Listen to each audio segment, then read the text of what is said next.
Welcome back नाज़रीन। जीअं त असीं पंहिंजे हिन सेगमेंट में ॻाल्हि ॿोल कंदा आहियूं, गुफ़्तगू कंदा आहियूं ऐं तव्हांखे आगाही ॾींदा आहियूं सिंध जे मुख़्तलिफ़ ज़िलनि जे क़ौमी ऐं सूबाई तकनि बाबति। अॼु असां तव्हांखे ॿुधाईंदासीं कराची जा जेके मुख़्तलिफ़ तक आहिनि उन्हनि जा क़ौमी ऐं सूबाई तकनि ते 2018 में कहिड़ी सूरत हाल रही ऐं 2024 में उन्हनि तकनि ते छा पियो थिए। सो सभ खां पहिरियां पाण शामिलु कंदासीं कराची जे ज़िले सेंट्रल में, त उते क़ौमी तक घणा आहिनि ऐं सूबाई तक घणा आहिनि ऐं 2018 में उते कंहिं कंहिं कामयाबी हासिलु कई, ख़ासि तौर ते नई तकबंदीअ खां पोइ क़ौमी ऐं सूबाई तकनि ते कहिड़ी तब्दीली आई ऐं हाणे 2024 जे आम चूंडुनि में उते कहिड़ियूं सरगर्मियूं आहिनि या छा थी रहियो आहे।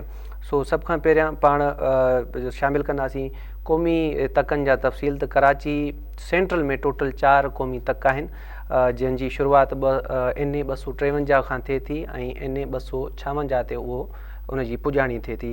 4 सीटनि मंझां 2 ते पाकिस्तान तहरीक इंसाफ़ 2018 में कामयाबु थी हुई ऐं मुतहदा क़ौमी मूवमेंट यानी MQM 2 सीटनि ते सोभारी थी। सो टोटल 4 सीटूं आहिनि, जिन मां 2 MQM ऐं 2 ते वरी पाकिस्तान तहरीक इंसाफ़ कामयाबु थी। NA 253 2018 में उन तक ते छा सूरत हाली उहा तव्हांखे ॿुधाईंदासीं। त MQM पाकिस्तान तहरीक इंसाफ़ ऐं पीपल्स पार्टी समेत मुख़्तलिफ़ जमायतुनि ऐं आज़ाद उम्मीदवारनि हिन तक ते हिसो वरितो हुयो। मुतहदा क़ौमी मूवमेंट यानी MQM जो उसामा कादरी 52,426 वोट खणी हिन तक ते कामयाबु थियो, जॾहिं त पाकिस्तान तहरीक इंसाफ़ जो मोहम्मद अशरफ जब्बार 39,148 वोट खणी 2 नंबर ते हो। अहिड़ी रीति TLP जो मोहम्मद अमजद अली 24,794 वोट खणी 3 नंबर ते आयो। ही NA 253 2018 में जेके नतीजा आहिनि उहे असां तव्हां सां शेयर पिया कयूं। हाणे उते छा सूरत हाल आहे उहो मालूम कंदासीं। NA 254 कराची सेंट्रल जो ई तक आहे। ही इते बि Pakistan Tehreek इंसाफ़ MQM TLP MMA ऐं पीपल्स पार्टी समेत मुख़्तलिफ़ सियासी जमायतुनि जे उम्मीदवारनि ऐं आज़ाद हैसियत में उम्मीदवारनि बि हिसो वरितो हुयो ऐं इन तक ते पाकिस्तान तहरीक इंसाफ़ जो मोहम्मद असलम ख़ान 75,702 वोट खणी कामयाबु थियो हो, जॾहिं त MQM जो शेख सलाहुद्दीन 48,813 वोट खणी 2 नंबर ते ऐं TLP जो मोहम्मद अतीक 28,546 वोट खणी 3 नंबर ते हो। साॻी रीति कराची सेंट्रल जो क़ौमी तक आहे NA 255, जंहिं ते 2018 में MQM यानी मुतहदा क़ौमी मूवमेंट जे ख़ालिद मक़बूल सिद्दीकी साहब 59,781 वोट खणी कामयाबी हासिलु कई, जेको बाद में पाकिस्तान तहरीक इंसाफ़ जी हुकूमत में शामिलु थियो ऐं खेसि वफ़ाक़ी वज़ारत में मिली। NA 255 ते पाकिस्तान तहरीक इंसाफ़ जो महमूद बाक़ी मौलवी 50,135 वोट खणी 2 नंबर ते हुयो, जॾहिं त TLP जो मोहम्मद अदील 21,476 वोटनि सां 3 नंबर ते हुयो। पाण जेकॾहिं कराची सेंट्रल जे आख़िरी तक NA 256 जी ॻाल्हि कयूं त इन ते पाकिस्तान तहरीक इंसाफ़ जो मोहम्मद नजीब हारून 89,857 वोट खणी कामयाबु थियो हो, जॾहिं त मुतहदा क़ौमी मूवमेंट यानी MQM जो आमिर वलीउद्दीन चिश्ती 45,575 वोट खणी 2 नंबर ते ऐं मुतहदा मजलिस अमल जो महराजुल हुदा सिद्दीकी 22,364 वोट खणी 3 नंबर ते हुयो। ही जेका क़ौमी तकनि जी सूरत हाल हुई 2018 में कराची सेंट्रल जे क़ौमी तकनि ते, उहा असां तव्हांखे ॿुधाई। हाणे असीं शामिलु कंदासीं त कराची सेंट्रल जा जेके सूबाई तक आहिनि 2018 में उते कहिड़ी सूरत हाल रही आहे।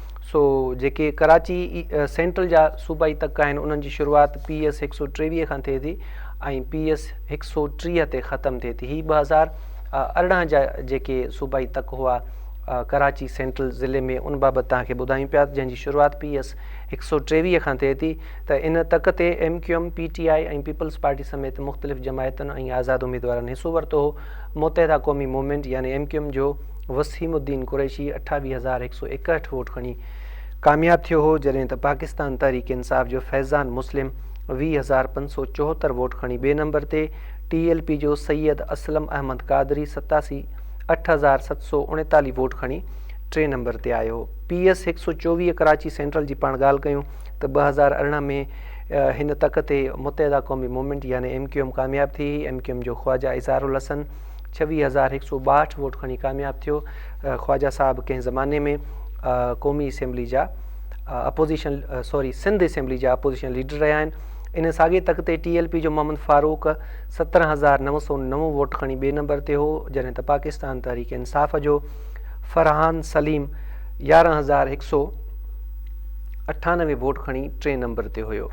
PS 125 जी जेकॾहिं पाण ॻाल्हि कंदासीं त इन तक ते पाकिस्तान तहरीक इंसाफ़ कामयाब थी हुई। पाकिस्तान तहरीक इंसाफ़ जो सैयद मोहम्मद अब्बास जाफ़री 30,687 वोट खणी कामयाब थियो, जॾहिं त मुत्तहिदा क़ौमी मूवमेंट यानी MQM जो अब्दुल हसीब 26,818 वोट खणी ॿिए नंबर ते ऐं मुत्तहिदा मजलिस अमल यानी MMA जो अब्दुल बाक़ी 15,853 वोट खणी टे नंबर ते हुयो। पाण जेकॾहिं PS 126 जी ॻाल्हि कयूं त 2018 में इते पाकिस्तान तहरीक इंसाफ़ मैदान मारियो हो। पाकिस्तान तहरीक इंसाफ़ जो उमेर अमारी 30,337 वोट खणी कामयाब थियो हो, जॾहिं त मुत्तहिदा क़ौमी मूवमेंट यानी MQM जो आसिफ़ अली ख़ान 25,068 वोट खणी ॿिए नंबर ते, जॾहिं त TLP जो अब्दुल रहीम 16,014 वोट खणी टे नंबर ते हुयो। PS 127 कराची सेंट्रल जो ज़िक्र कयूं त इन तक ते मुत्तहिदा क़ौमी मूवमेंट मैदान मारियो हो। MQM जो कंवर नवीद जमील 29,939 वोट खणी कामयाब थियो हो, जॾहिं त पाकिस्तान तहरीक इंसाफ़ जो शेख महबूब जिलानी 14,424 वोट खणी ॿिए नंबर ते, TLP जो मोहम्मद अदील 12,973 वोट खणी टे नंबर ते हुयो। PS 128 सेंट्रल जो पाण जेकॾहिं ज़िक्र कंदासीं त इन तक ते 2018 में MQM मैदान मारियो हो। MQM जो मोहम्मद अब्बास जाफ़री 29,285 वोट खणी कामयाब थियो हो, जॾहिं त पाकिस्तान तहरीक इंसाफ़ जो नुसरत अनवार 27,529 वोट खणी ॿिए नंबर ते, MMA यानी मुत्तहिदा मजलिस अमल जो सैयद वजीह हसन 8,871 खणी वोट खणी टे नंबर ते हुयो। ही स्क्रीन ते जेका शइ तव्हां ॾिसो पिया इहे तव्हां ॾिसी सघो था। हिते PS 129 सेंट्रल जी जेकॾहिं पाण ॻाल्हि कयूं त हिन तक ते पाकिस्तान तहरीक इंसाफ़ मैदान मारियो हो। 2018 में पाकिस्तान तहरीक इंसाफ़ जो उम्मीदवार सैयद इमरान अली शाह 39,101 वोट खणी कामयाब थियो हो। मुत्तहिदा क़ौमी मूवमेंट जो माज़ मुक़दम 17,697 वोट खणी ॿिए नंबर ते ऐं मुत्तहिदा मजलिस अमल यानी MMA जो नईम 14,246 वोट खणी टे नंबर ते हो। PS 130 कराची सेंट्रल जेको कराची सेंट्रल ज़िले जो आख़िरी सूबाई तक आहे, इन ते बि पाकिस्तान तहरीक इंसाफ़ मैदान मारियो हो। पाकिस्तान तहरीक इंसाफ़ जो मोहम्मद रियाज़ हैदर 38,353 वोट खणी कामयाब थियो हो, जॾहिं त MQM जो जमाल अहमद 33,984 वोट खणी ॿिए नंबर ते ऐं मुत्तहिदा मजलिस अमल जो मोहम्मद नसीम सिद्दीकी 10,767 वोट खणी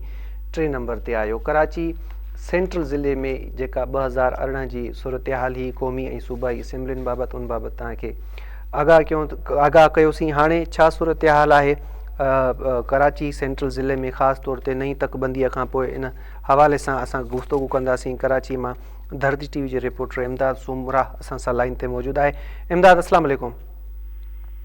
जी वालेकुम अस्सलाम। इमदाद, तव्हांजे वक़्तु ॾियण जी महिरबानी। सभ खां पहिरियों असांखे इहो ॿुधायो त नयूं तकबंदियूं जेके थियूं आहिनि उन खां पोइ कराची सेंट्रल में जेको क़ौमी ऐं सूबाई तकनि जो तादादु आहे उहो छा घटि वधि थियो आहे? जेकॾहिं का हेर फेर थी आहे त ॿुधाए वठो। जी बिल्कुलु, इरफान साहब मूंखे ॿुधाई त हिन वक़्तु कराची जेको ज़िलो सेंट्रल आहे जे तकबंदियुनि खां पोइ हिन वक़्तु जेका उहा फेरफार बि थी आहे। जॾहिं सूबाई सिंध जेको आहे हिकिड़ो तक उन में इज़ाफ़ो कयो वियो आहे, जंहिंखां पोइ हिन वक़्तु जेको आहे कराची जे ज़िले में जेको आहे सूबाई सिंध जो हिकु तक इज़ाफ़ो थियो, तंहिंखां पोइ तक बि तक थी विया आहिनि। हिन वक़्तु घणा सूबाई तक घणा थिया आहिनि इमदाद? आवाज़ अचे पियो इमदाद? जी जी अचे पियो आवाज़ अचे पियो। सूबाई तक घणा थिया आहिनि कराची सेंट्रल में? पहिरियों 8 या 1 जो इज़ाफ़ो सूबाई असेंबली ते थियो आहे? जी बिल्कुलु, हिकु जेको आहे PS जो तक ते इज़ाफ़ो थियो आहे। ठीकु आहे इमदाद, हाणे असां ईंदासीं, पाण ईंदासीं इन ते तक वाइज़ ते ऐं कोशिशि कंदासीं त तव्हां खां तक वाइज़ इन्हनि जा जवाब वठूं ऐं सम्झूं ऐं जेके असांखे ॾिसनि था उनखे बि सम्झायूं। सभ खां पहिरियां असांखे ॿुधायो त कराची सेंट्रल जो जेको क़ौमी तक आहे NA 253, छा नई तकबंदीअ खां पोइ इन में हेरफार थी आहे, इन जो नंबर चेंज आहे ऐं सियासी सूरत हाल छा आहे हिन वक़्तु NA 253 ते? वक़्तु जेको NA 253 जेको तक आहे क़ौमी असेंबली जो, उते जेको आहे हिन वक़्तु मुक़ाबिलो सख़्तु आहे। पाकिस्तान जेको MKM पाकिस्तान जेको आहे हिन वक़्तु मज़बूत तरीन जेको आहे हिन सेंट्रल ज़िले में जेको आहे सो थी आहे।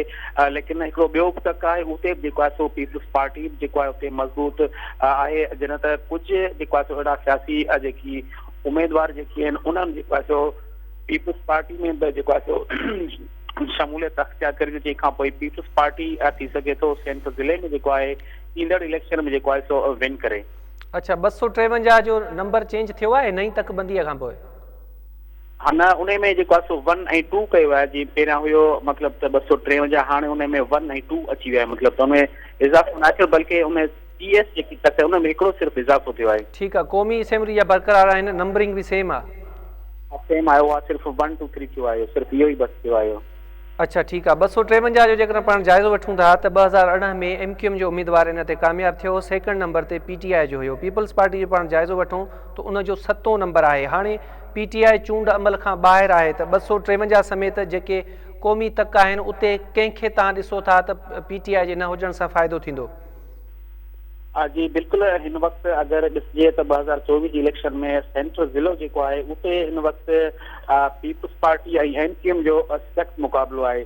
जॾहिं त गुज़िरियल ॾींहुं जेको आहे MKM जो हिकु उमेदवार जेको आहे उन पीपल्स पार्टी में शमूलियत जो ऐलान कयो, जंहिंखां पोइ पीपल्स पार्टी जेका आहे हिन वक़्तु मज़बूत पार्टी जेको आहे हिन सेंट्रल ज़िले में उभरी रही आहे ऐं MKM ऐं पीपल्स पार्टी में सख़्तु मुक़ाबिलो थींदो। ऐं हिन वक़्तु जेको आहे सो काफ़ी जेके MKM जा जेकी अॻवान जेकी आहिनि कारकुन जेके आहिनि उहे पीपल्स पार्टी में शमूलियत करे रहिया आहिनि हिन वक़्तु।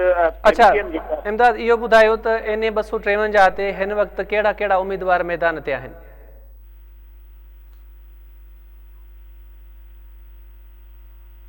इमदाद, तव्हां ॿुधी सघो था असांखे?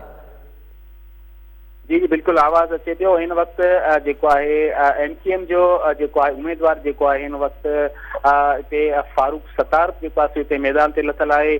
जॾहिं त पीपल्स पार्टी जा भॻवान जेके आहिनि उन्हनि जेको आहे हिते जेका उमेदवार आहिनि, पर टफ जेको मुक़ाबिलो आहे पीपल्स पार्टी MKM में थींदो। अच्छा, NA 254 ते छा सूरत हाल आहे? 2018 में हिते PTI मैदान मारियो हो, MKM जो जेको उम्मीदवार हो उहा 2 नंबर ते हुयो। हाणे कहिड़ा कहिड़ा उम्मीदवार मैदान ते आहिनि? कहिड़ी पार्टी आहे जंहिंजी पॉलिटिकल स्ट्रेंथ वधी आहे? जी हिते जेको आहे कराची जो जेको सेंट्रल ज़िलो 254 जेको हिन तक आहे, हिते बि पीपल्स पार्टी ऐं MKM में सख़्तु मुक़ाबिलो आहे। हिन वक़्तु कुझु चेहरा नवां साम्हूं आया आहिनि, पर MKM जेको आहे हिन वक़्तु जेको आहे उते जेको आहे ख़वाजा इज़हार या ॿिया जेके आहिनि उन्हनि जेको आहे हिते फॉर्म जेको आहे सो भराया आहिनि। लेकिन चवण क़बल वक़्तु आहे, लेकिन पीपल्स पार्टी जेका सेंट्रल ज़िले में जेका आहे उहा मज़बूत थी रही आहे। इस वक़्तु बि MKM जा जेके कुझु अॻवान जेके आहिनि सियासी उमेदवार जेके आहिनि उन्हनि जेको आहे सो पीपल्स पार्टी जी हिमायत करे रहिया आहिनि।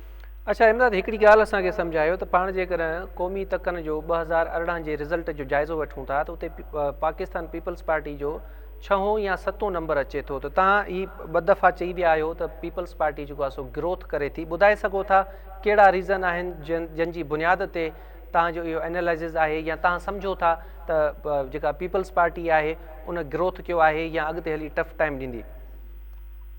जी बिल्कुलु, अगरि 2018 जी इलेक्शन खे ॾिसूं था त उन वक़्तु जेको आहे सो PTI हितां विन कयो कराची जे सेंट्रल ज़िले जे 3 तकनि ते। लेकिन हिन वक़्तु जेको आहे ॾिठो पियो वञे त MKM जा काफ़ी जेको आहे सो जेकी आहिनि कारकुन जेके आहिनि या अॻवान जेके आहिनि उहे पंहिंजी पार्टी खां ई जेको आहे सो बाग़ी थी पीपल्स पार्टी जी जमायत में जेको आहे सो शमूलियत इख्तियार करे रहिया आहिनि। गुज़िरियल ॾींहुं बि जेको आहे MKM जो हिकु अॻवान जेको आहे जेको MKM जे जेको आहे सो सीट ते बीठल उन जेको आहे सो पीपल्स पार्टी जी पिणु हिमायत कई ऐं पीपल्स पार्टी में शमूलियत अख्तियार कई। जॾहिं त उन्हनि जो इहो बि चवणु हुयो त जेका MKM जेका पार्टी आहे उन खां मायूस थी, जॾहिं त उन बि जेको असांखे टिकेट न त ॾिनी हुई 254 ते, लेकिन उन्हनि असांखे मायूस कयो। लेकिन मायूस थियण खां पोइ असां जेको आहे सो पीपल्स पार्टी में शिरकत कई आहे ऐं पीपल्स पार्टी मुल्क जी वाहिद जमायत आहे जेका सभु कंहिंखे गॾु खणी हले थी। ठीकु आहे इमदाद, तव्हां सां ॻाल्हि ॿोल वधीक बि कंदासीं, अञा सूबाई तकनि जा जेके तफ़सील आहिनि उहे तव्हां खां वठंदासीं। असां सां लाइन ते ई रहिजो। नाज़रीन, हिते नंढिड़ो ब्रेक वठूं था, ब्रेक खां पोइ ॿीहर तव्हांजी ख़िदमत में हाज़िर थींदासीं।